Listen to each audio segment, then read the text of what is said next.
programming and economics at UCL. I am Ramin Nasei. I'm a lecturer at the Department of Economics at UCL and a member of CTAIL.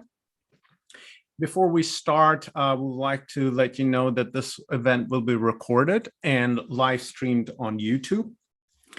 And a special thanks for our main organizer, the CTAIL manager, Maddie, for organizing this session. The topic of today's session is Diversifying Economics Curriculum. Now,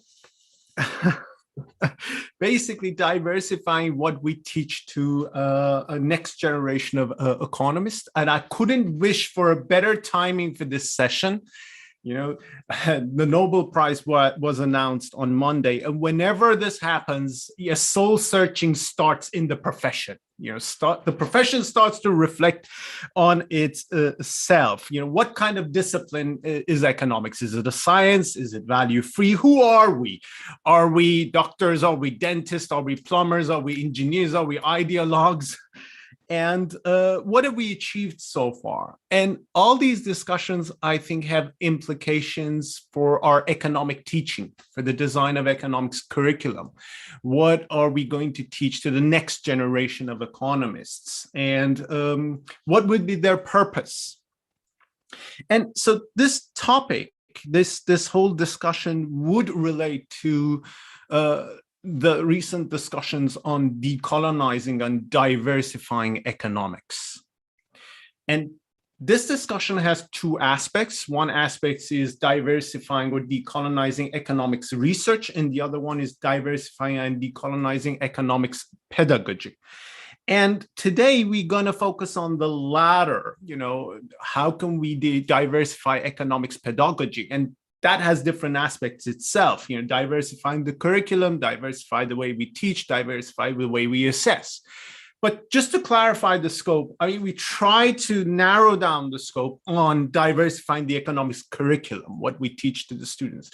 Unavoidably, we, you know, come back and forth between the bigger story and this more focused story. But that's the focus of our today's talk. And for that, I couldn't wish for better guests. And you realize why. I'm going to introduce them in a minute.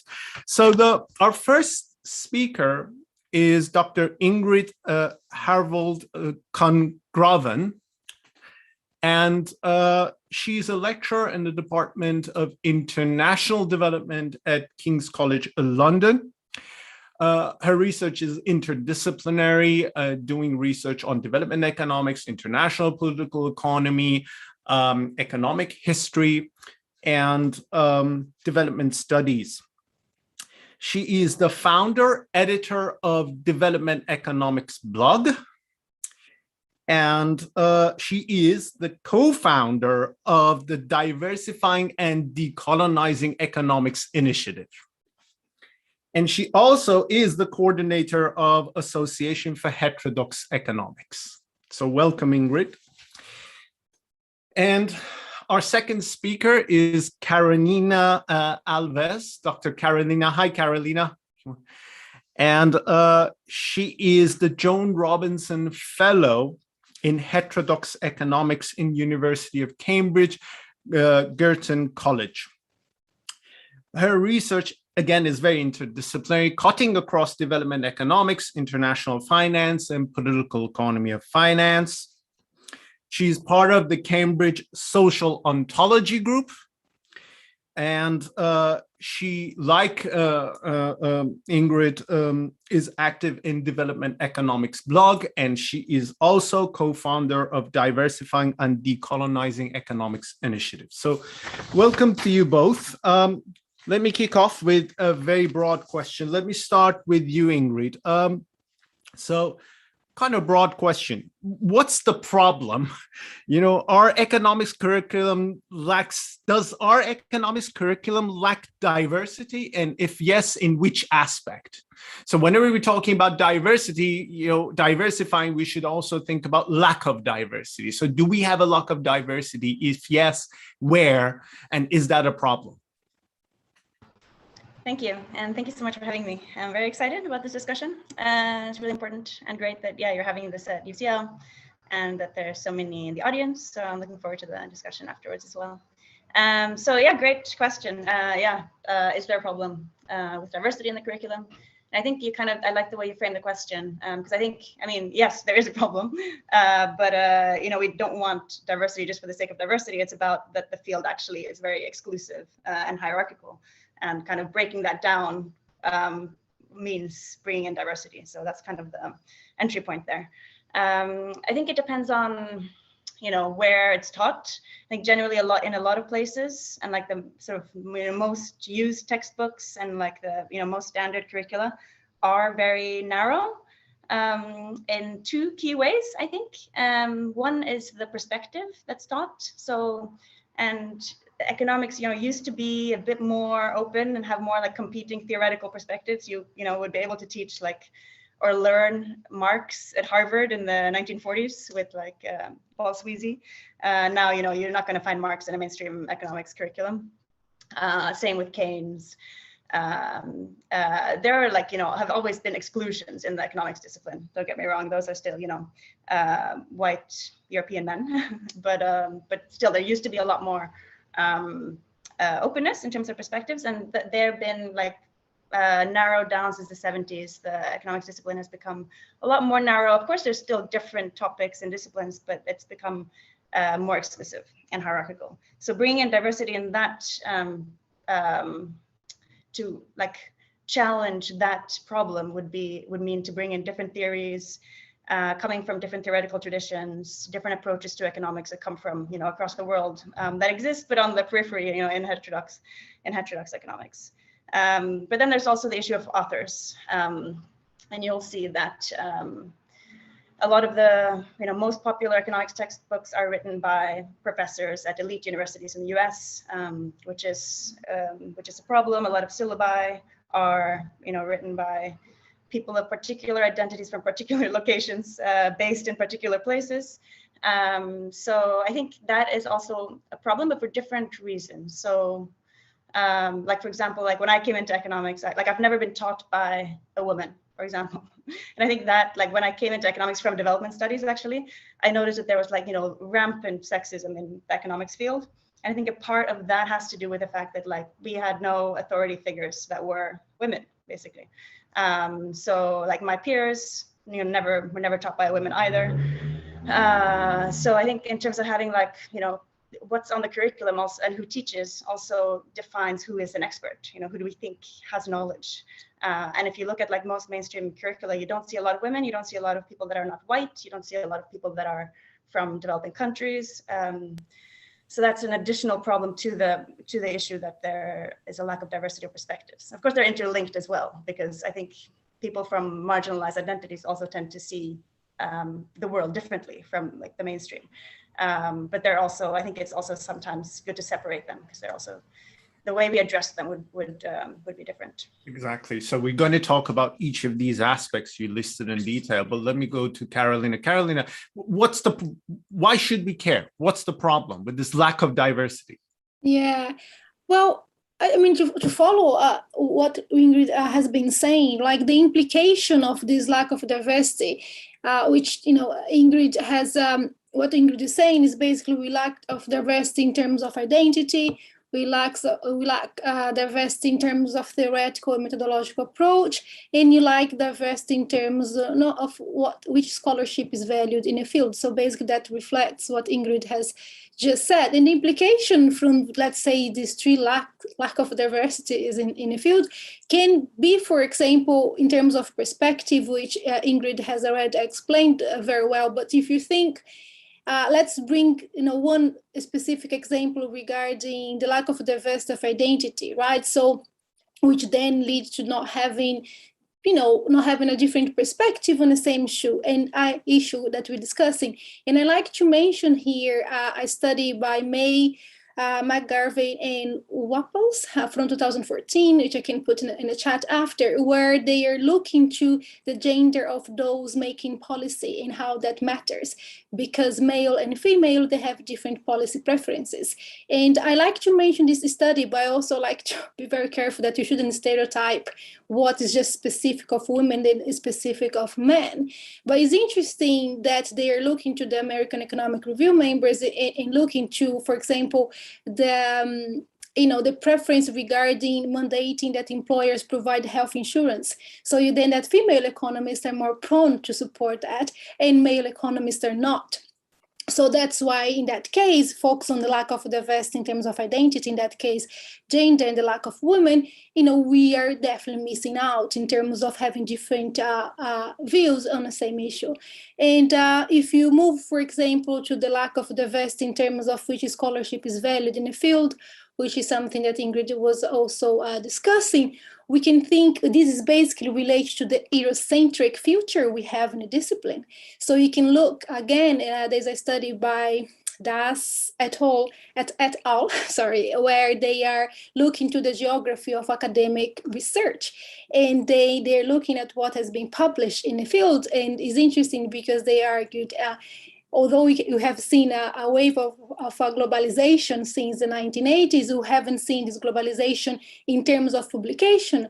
And the reason they are making this argument is because if you look in the top 200 economic journals from 1985 to, I think they go to 2004 or 5, they come up with findings such as research workings on countries other than the US. They do not get a fair deal in the top economic journals. Or another finding is the probability of publication top 5 economic journals is much larger for papers that are focused on US issues. Or you have also the discussion of papers looking to development or economic development, and you have over this 20-year span, you have 4 papers published on, for example, Burundi, and 9 papers published on Cambodia. So it's something, this is the Eurocentric aspect of the field, and how this is related to the lack of diversity in terms of scholarship that's valued. And one point that Ingrid also mentioned, and it comes back to your issue why it's bad as well, is that these 3 lack of diversities, they kind of reinforce each other. So if you decide just to tackle one, the field is going to still... If you want to list them. So lack of diversity in topics, in authors, and... Yeah, lack of diversity in terms... Yeah, identity, theoretical and methodological approach, and I would say which scholarship is valued, praise, or lack of diversity in terms of geography, I guess, in terms of where are the scholarship we're looking at. Very good. So the plan for the rest of the seminar is that we focus on each of these aspects. The first part of my questions are focused on lack of diversity in problems and examples that we see in our textbooks. And let me get back to you, Ingrid. Do we have a problem in terms of lack of diversity in topics, in examples that we discuss in our teaching? I think that's a good, it's a good question, because I think some people would say yes, and I also do think that yes, I guess there is a problem, but I'm not sure if that's the main problem. I think that I kind of like what Carolina said about like how they're so interrelated, all of these different exclusions. So sometimes it's not necessarily always clear which one you need to which one is actually the problem and which one is a symptom, right? So I wonder if the topic issue is actually a symptom of a deeper problem, which may be the representation and perspectives issue. But I do think that there are topics that are excluded from the textbooks and mainstream curriculum, like structural racism, colonialism, these kind of big topics, economic history of economic thought, tend to be excluded. And that's a problem. But I don't know if necessarily introducing them is going to solve, if you can introduce them without resolving the other problems, right? Whereas I think that if you tackle the issue of lack of perspectives, actually you would also tackle the issue of lack of diversity in topics. So I think, an example would be some of the ways that the field has tried to address the issue of lack of diversity through introducing topics. but not changing the sort of. You have a topic, an example in mind? Yeah, so I'm thinking, for example, like colonialism or racism. So that's become, I feel like especially in the UK, not as much in the US, but especially in the UK, those topics have become a lot more sort of at the fore in the mainstream since George Floyd murder last year. So there have been some attempts to introduce that into syllabi and like discussions in the mainstream about it, but without actually looking to scholarship that centers, for example, structural racism, like the Black radical tradition. Instead, the sort of approach has been to look at like taste-based discrimination, statistical discrimination within the neoclassical framework. So in that sense, they're introducing the topic of race, but without challenging the structure of like the exclusionary perspective. So I think those need to really be like looked at together, because otherwise you lose all the alternative perspectives on race. And I mean, structural racism isn't actually tackled, right? When you look at taste-based discrimination or statistical discrimination, that's an individual focus on race. It's not actually like looking at structural racism. And I think similar with colonialism, that the way, I mean, I think the economics field has looked at economic history and colonialism for a long time, of course, but again, within this like narrow theoretical framework of like, new institutional economics, rather than, which is fine, but like, excluding the like scholarship of Africans, for example, that have worked on this for, decades, like Samir Amin, who also, before Acemoglu, Robinson, and Johnson, who like looked at settler and extractive colonies. Looking at as instruments, looking colonization as instruments. Yeah. So looking at, exactly, and reducing the types of colonial, types of colonies to just like whether they have strong private property rights or not. So it's like a very kind of narrow view. So then again, it's introducing a topic, which is good, colonialism should be discussed, but it's not enough to really have a big, broader discussion about the role of colonialism. As far as because that, you should also respect the diversity in approaches that we're going to come to later on. Now, Carolina, can you think of a good example, something that you can, kind of is moving towards a direction in terms of diversifying the topics, the issues that are discussed in the curriculum? A year after the pandemic, and I still forget to unmute myself. Yeah, I mean, I think a good topic, and I think actually that's interesting because perhaps we could think of the pandemic, is how we start discussing things, trying to understand the system in a more complex way, and being clear that we can't just deal with a crisis just in terms of shocks, perhaps. I think the pandemic has really forced economists to understand, open up a little bit how we understand crisis, how we model our the global supply chain, and why it has to be that way. And I think although most of this progress has been in terms of interdisciplinary collaboration, so economists then go to talk to epidemiologists or economic psychologists and geographers, I hope that will have an impact on how we do economics, so we can approach this kind of crisis in a more, in a broader way, in a structural way, as Ingrid said.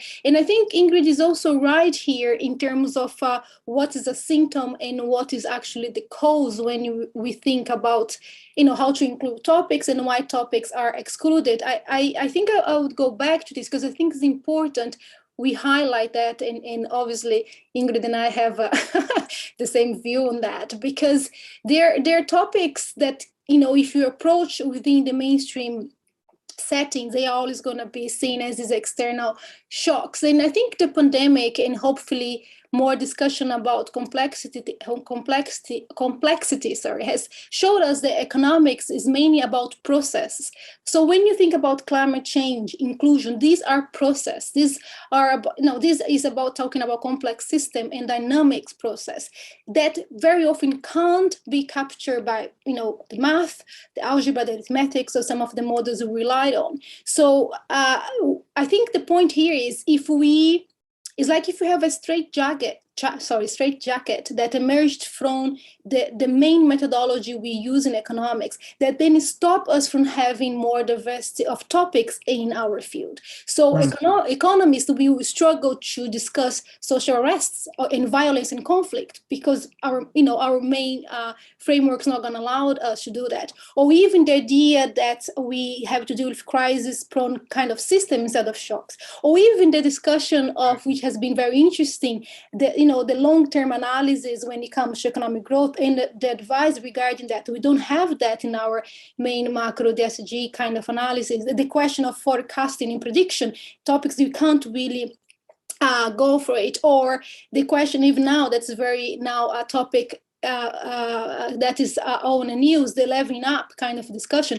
I can't mention a single paper on leveling up discussion because it just doesn't exist. You're going to exist outside economics. And then, as Ingrid mentioned, racism and racial economic inequality, even the loss of biodiversity and the emergence of virus. That's like economists, we're just not looking to that. And we're not looking to that because of the settings, the model, the methodology we are using more than anything. Thank you. I mean, if I want to wrap up, this part of our discussion is that, this is more of a symptom. Not respecting diversity in methodology and not respecting diversity in identity kind of automatically leads to narrow topics. I like that. I mean, I agree. Yeah. I mean, I think it's true. But then at the same time, I guess you could think of you could have, because it's theoretically possible to have a curriculum that has lots of that has different, that is pluralist, but that isn't decolonial, right? Mm-hmm. That doesn't include colonialism or issues of race. So interesting. Yeah. So these two things overlap, but there's an exclusion at the same time. So let me go to the second part of our question, which is about the lack of diversity in the authors, in the identity. Ingrid, do you comment on that? What are the implications of that for our teaching and for our research? I'm happy to talk about it, but also if Carol wants to go first, you can also. No. You are? No? Okay. Yeah. I feel like I'm always starting. Okay. Lack of diversity in authors, you said, in the curriculum? Yeah. I think that is a massive problem, and a bit going back to kind of what I said earlier about who is it. It shows who is an expert. It shows the students who when they're reading they're doing their readings. Is there anyone that they can relate to in terms of their identity when they're reading it, or is it do they get the impression that no, this is actually a field for only European white men or American white men, which I think has led to a lot of undergraduates feel kind of dissuaded, at the undergraduate level and just leave the field because they don't feel, they don't see anyone that's like themselves. So I think that is a problem. It also goes back to what Carol was saying earlier about the third exclusion, about geography, that it's not just about, identity, but also where someone is based. And you see very, very little scholarship from the Global South generally on economics curriculum, which is a problem. And I think that it's actually, I like that, that we separate geography from authors and perspectives, because I think a lot of the time what happens is a lot of scholars from developing countries end up going to the Global North and then they're trained in Global North institutions, and then somehow become like a token, or are used to put on curricula maybe, or they could win the Nobel Prize, since you mentioned that earlier, like Abhijit Banerjee, but then they're really representing still a Global North framework or Eurocentric framework of economics, even if they're technically from the Global South. So I think it's important to also include scholarship that comes from the Global South as well, and that's pretty much entirely excluded across most economics curricula. I mean, maybe if I want to go to, as a next question to Carolina, can we give up some good examples of moving towards the right direction, or basically resources or the websites or the things that we can tap into? Yeah, well, that's very interesting. I'm gonna make a propaganda of Decon now, because of course we we've been discussing this lack of authors, and Ingrid gave a very good example why that's happening, how actually the lack of diversity of authors reflect this global north as global south, and the dynamics of knowledge in our field. So the idea we had, and Ingrid was one within DECON leading that project, was to create a database where you can find global South scholars studying specific topics you're interested in. And Ingrid can probably go back and give much more details about the database that DECON has created. So I think this is definitely, what happened is and that's of course is more work for lecturers and more work for those organizing, for example, events and so on. And that's as an obstacle that you face when you're talking about diversifying the curriculum. Everybody's going to come back to us, but we don't have time.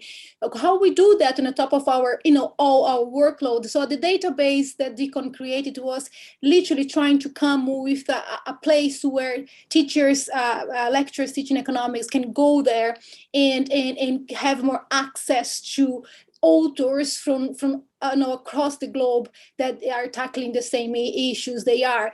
And I think this is a good start. And I mean, for those more into social media, one thing I realized especially on Twitter, I use my Twitter for academic purposes, is that actually you can come across a diversity of authors that are doing the same topic than you, but not based in the US and in Europe. So, that's for everyday practice. You're going to come across some kind of different author. So I think this perhaps is the two kind of starting points. I'm sure probably Ingrid can talk more about the database, but I also think here this lack of diversity of authors, again, I'm going to be very repetitive. I think you should be very careful with what we mentioned regarding which kind of methodology. And I'm going to give example here in terms of, okay, let's just have lots of Global South authors here, will be fine. But I think everybody here is familiar with the Chicago Boys, which are basically this bunch of Latin American economists being trained in the US in the 70s, before 6. Anyway, sorry for the decade. I'm sure people here know which decade that was. And I think this is interesting because it shows, so most of these Latin American economists were trained in Chicago, University of Chicago, obviously inside the Chicago schools. Then when they went back to Latin America, and that's actually is the beginning of neoliberal policies implemented in Latin America, and Chile being the first one. So I think you have to be very careful here when you want to try and increase diversity in terms of authors and bring, for example, more scholars from the global south. But if these if these scholars were trained in a mainstream setting that by default is Eurocentric, and where the local scholarship is not valued, is devalued under this guise of neutrality, objectivity, then you're not going to obtain the best in the discipline. Actually, is the opposite. You reinforce actually this monolithic aspect that we have when it comes to authors and theories. And I learned that in a hard way when I came to study in the UK, because everybody who was looking to Latin America just could mention the same authors that were writing English and probably had their PhD in the US and couldn't it didn't have access to the diversity of authors that actually were not trained in the US and of course didn't speak English. So I think another point here that DECON is trying to tackle is the language issue, because most our discipline is around English. Everything that happens in our discipline is written in English. The top journals are that also in English. So I think this is also a problem that you have to trying to understand when you're trying to have this diversity of authors. Sorry. Related question, going back to Ingrid, is the issue of data set itself, like data, like on inflation and thing. And there is kind of vicious cycle there. Developing countries don't have high quality data. So as a junior researcher, it doesn't pay off to do research on them because you cannot get published in top journals. So that's an issue. You end up wanting to do research on the US. Can you think of any way that, we could, move towards the right direction in terms of political economy of data collection or help the data dissemination? Yeah, that's a really good question. And actually, so I forget the name of the study, but the one that Carol mentioned earlier about like how Global South scholars are excluded. I just remember like when reading that study that actually they do control for lack of data and or like the differences in access to data in different kinds of countries. So it's not, I don't think we can blame like entirely on the lack of data. But that is an issue. And yeah, it's a massive problem. And it's like, you know, it's very difficult to, to have like granular data on like, you know, the economy of Ghana is much easier to just study the UK instead. A lot of people do that. I think that one thing is, yeah, I mean, it's a structural problem. We need better data in developing countries. That's like the first thing. But then the second thing is like, you know, why do we, that's not the only kind of data that is relevant, I think, to understand economies.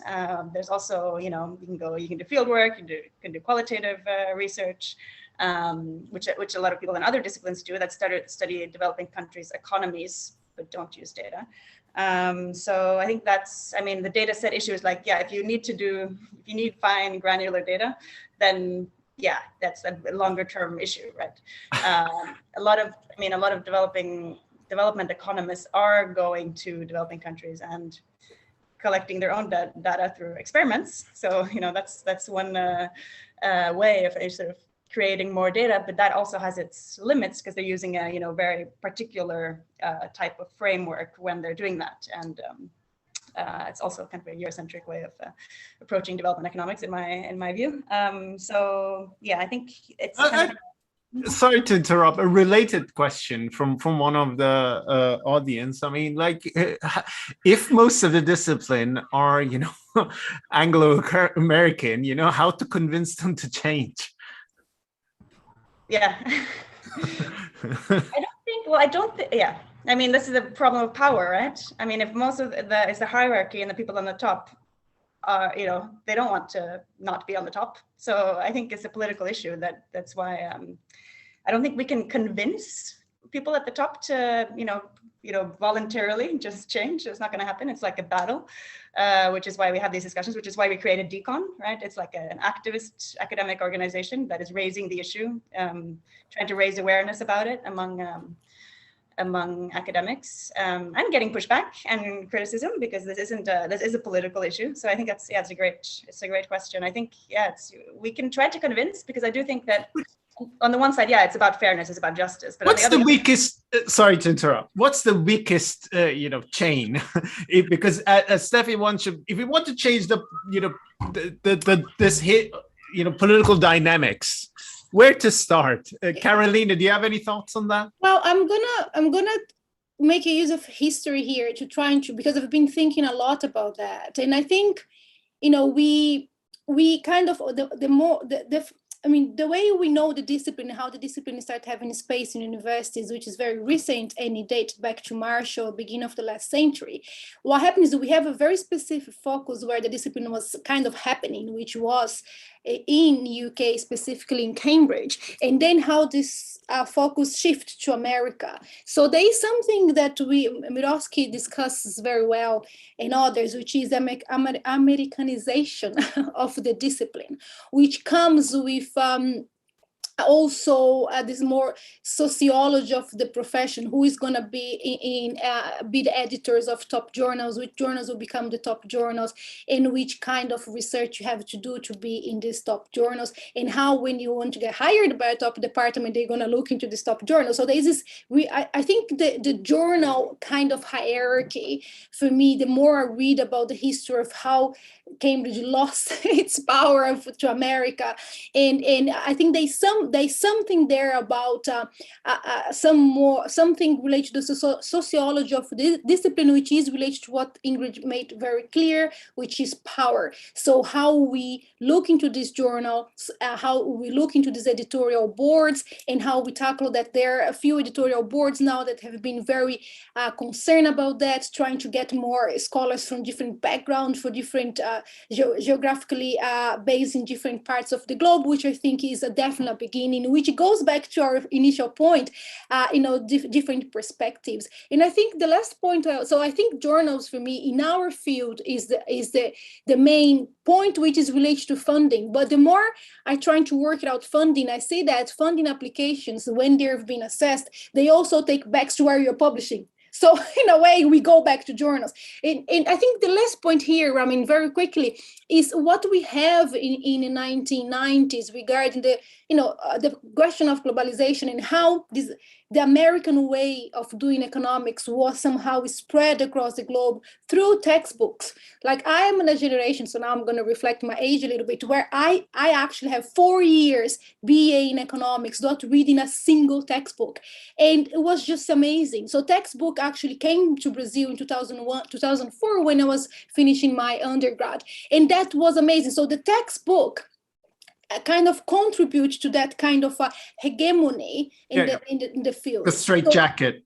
So I think the idea of textbook and journals for me, I mean, I've been thinking about that. It's not clear. I'm just sharing all of you, but that would be definitely the two points I was trying to tackle initially. I think we had going back maybe I'll pose this, I think, very interesting question to both of you. What about students? If you want to create pressure for reform, one pressure is bottom up. What if your students are not interested? What if they simply want to get a job in banking or PwC and go on in their business? How can you motivate them that this is good for you? Anyone?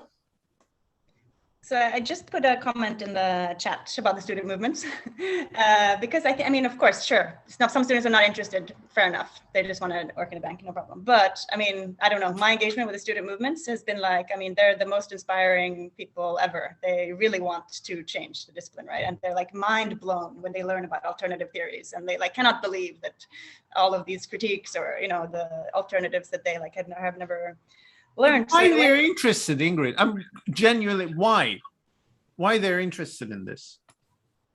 I think a lot of students come to economics for this like sense of like social justice. They want to change the world. Some want to go into investment banking and just make a lot of money, fine. But I think a lot come for this like, I want to change the world. And then they're kind of, and I remember this myself being a student, be kind of like mind blown by the political conflicts in the field itself. And like all the power struggles within the field. And that's like something that I think students come for in their discipline, and then they just do kind of modeling and they don't really get it in the standard curriculum.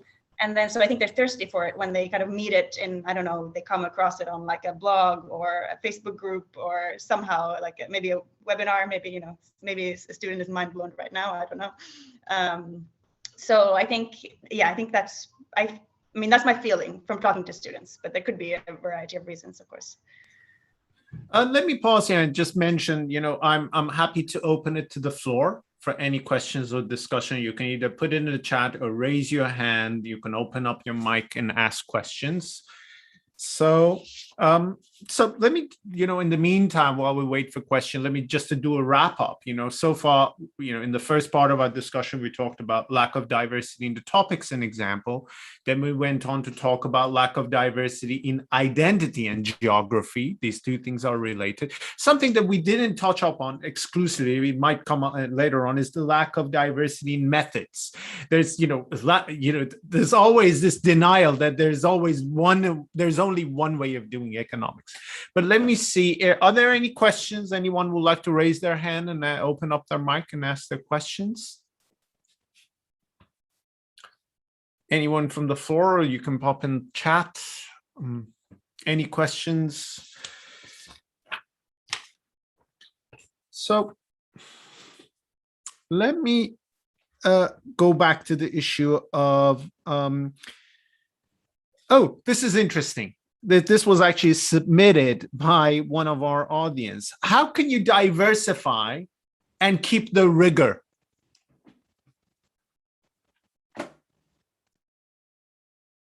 I will definitely let Ingrid go first, and that goes first, that one. Yeah, thank you for that question. I mean, I think it's fantastic question because it shows I think it shows basically the problem with decolonizing generally, and like this view of rigor, and that rigor is something very specific in economics. That like that somehow if you bring in perspectives from the South or bring in a variety of methods, then you're like that's at the expense of rigor, which I think is like if that's your view of rigor, then yeah, then you actually probably you can't decolonize, but I think in order to decolonize the field, we need to actually break down what it means to do rigorous academic research. And that kind of comes back to what you said, Ramin, about methods as well, that there's not just one way of doing economics. There are a variety of methods, which also links to the Nobel Prize that came earlier this week about like, oh, now it's been proved that the minimum wage doesn't increase unemployment, whereas there's like been heterodox economists for decades that have been studying wage-led growth, that would never make the assumption that increasing the wage would lead to unemployment. So I think, but that just isn't a part of mainstream discussions because it's not, the methods are not considered rigorous. So I think, yeah, breaking down what we think of as rigor and what is an acceptable model, what is an acceptable method, is necessary in order to bring in different kinds of perspectives. We can't just expect scholars in the global South or scholars everywhere to just apply our method and then become a part of the discipline, because that's limiting the different kinds of perspectives. So now, I mean, moving towards the end of our seminar, I mean, if you want to think of this in very practical way, like very bureaucratic way of how to introduce these changes, in very kind of in practical terms, these little steps. Can you think of anything? I mean, I think, well, to start from the method, which it seems to be anyway the kind of a main point here we're discussing, where many things are emerging from it. I think, and then goes back to what Ingrid was saying. Perhaps there are two ways here. I mean, I see economics as a social theory, obviously, and because of that, we know that economics will be actually immersed in this kind of debates over methodology, different narratives, especially in something Ingrid also touched very quickly, the issue when you think in terms of structure versus agency and so on. And I think what's happening here is we stop discussing that. Like economists, they don't like to do methodology much. They have this kind of analogy. I mean, I always mention Simon Warren-Lewis here in the macro saying, oh, we're not doctors when they're gonna operate someone. They don't keep thinking about what the tools they're using or whatever. And I think this is complicated to kind of not, because you have to understand it as a social theory, to understand what is valid, what can be quantified in economics, what can be the rigor aspect of economics is much more kind of nuanced than hardcore science and so on. So I think the one point is we need to start providing our students with this debate of ideas, the debate, we have to make them aware of the history of this debate in social sciences, where they can see that what we have is an interpretation in different perspectives that we can't even count. So there's no truth about social reality. Actually, we may never have a truth about social reality. So, and then is important because it goes back to the decolonization point Ingrid was mentioned, because if you do that, you make them aware that there are objective realities within different cultures, different way to express them, different methods to study them. And this is not subjective or ideological. If you're not doing mathematical deductivism, it doesn't mean you don't have rigor. It doesn't mean we are ideological subjective. So I think there is this thing, bring methodology back to our debate, which is not game theory. By the way, when you go to mainstream departments and say, let's discuss methodology, they think it's just studying like game theory. And it's not. There is a debate of the history of this debate. You should be aware. So this is my first point. I think the second point is stop teaching authors such as Marx or Keynes as history of economic thought.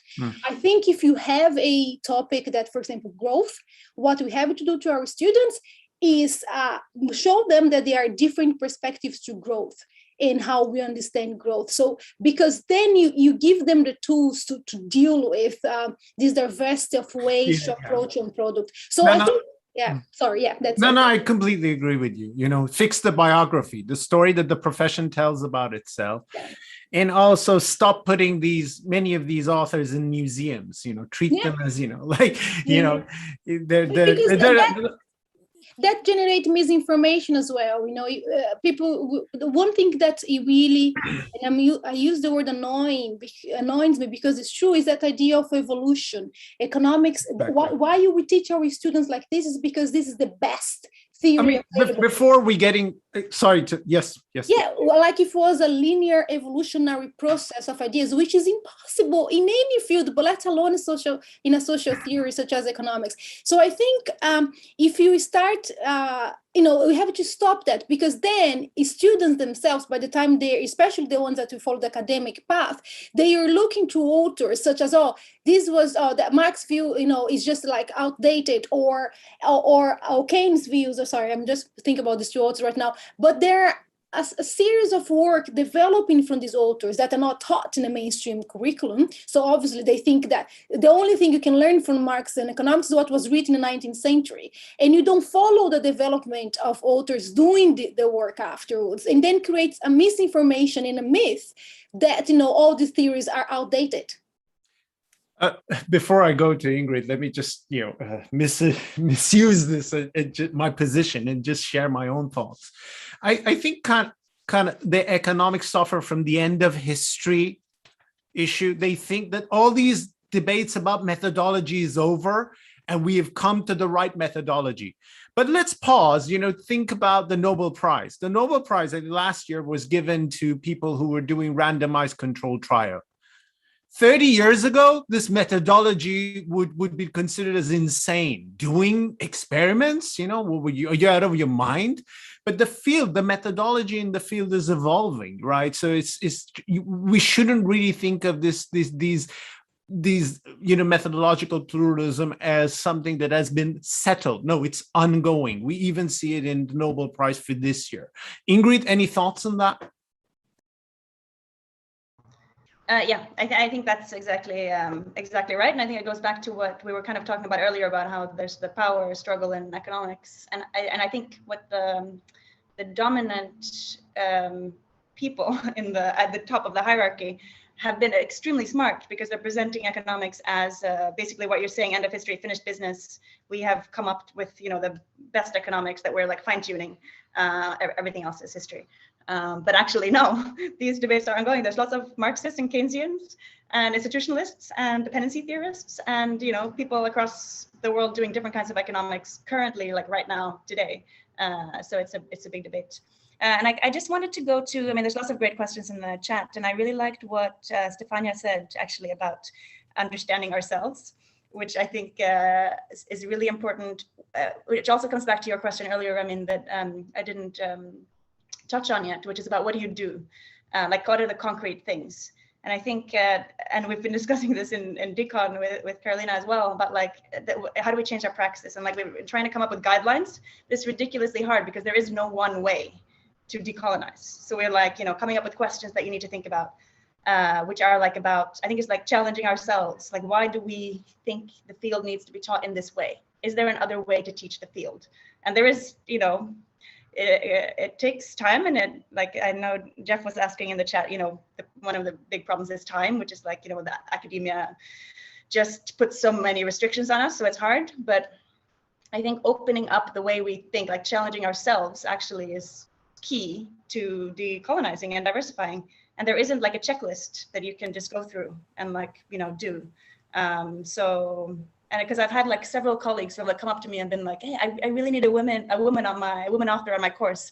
Do you know a woman author who's like written specifically about this topic?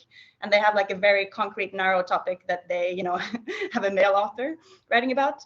And I think that's like a typical like wrong way of approaching diversity and decolonization, right? Because you need to, if you want different people on your curriculum, you need to kind of think more broadly about like, okay, what have women written about then? And look at that. Or what are people in the global south writing about? And instead of like trying to like, find someone who would fit into your predefined way of thinking about the field, which obviously is shaped by the way you've kind of been taught. Now, again, going back, I just want to, finish on concrete, suggestions. So you suggested the Econ Network. Is there any other event, an annual event or festival, anything that we can get involved? I am personally interested, but I don't know any of these events. I'm very interested on. Can you just name a few of them, so for those of us who are interested can get involved? I wouldn't. I mean, I was also looking at chat here, and I forgot to mention one thing that has been happening in the UK now. I think probably since 2014-15 is a network called EconTEAching Economics, and we can find scholars there that are doing different economics. But you can also, I know there have been also discussion about how to do economics and which different way you can do. And another thing there is you can.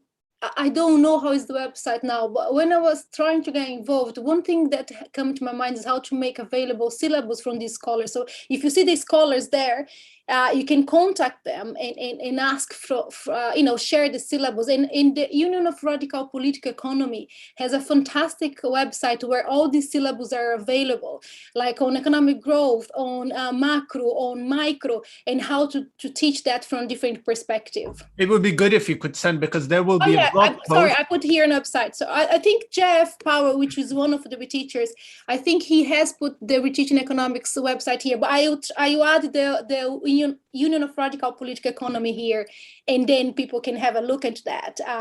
But I think Ingrid has other ideas as well. There will be a blog post, by the way, on this, so maybe we can put it there. But again, before finishing off, I just have to say there are other dimensions to this. It's not about, diversifying what we teach. It's diversify the way we teach, diversify the way we assess people. So we just, we have to bear in mind that this is one component of a bigger issue. I personally more interested in the method, rather than the content, the way we teach. How can we able to change that?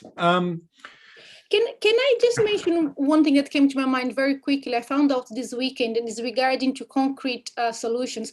I haven't had a look yet. I don't know how if it works, but I know that Open University now, they have a committee that scrutinized some of the syllabus with the colonial lenses.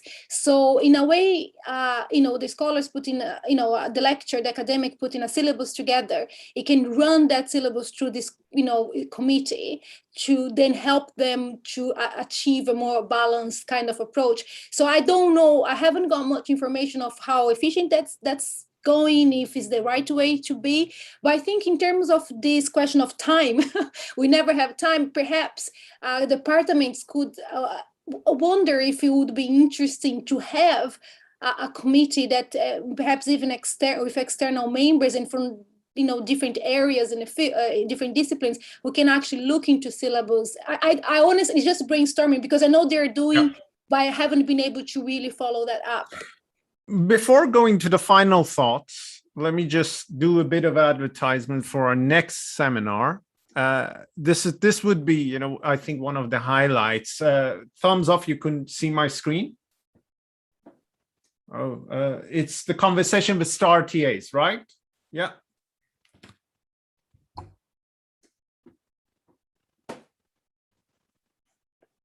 Thumbs up if you could see my okay, good.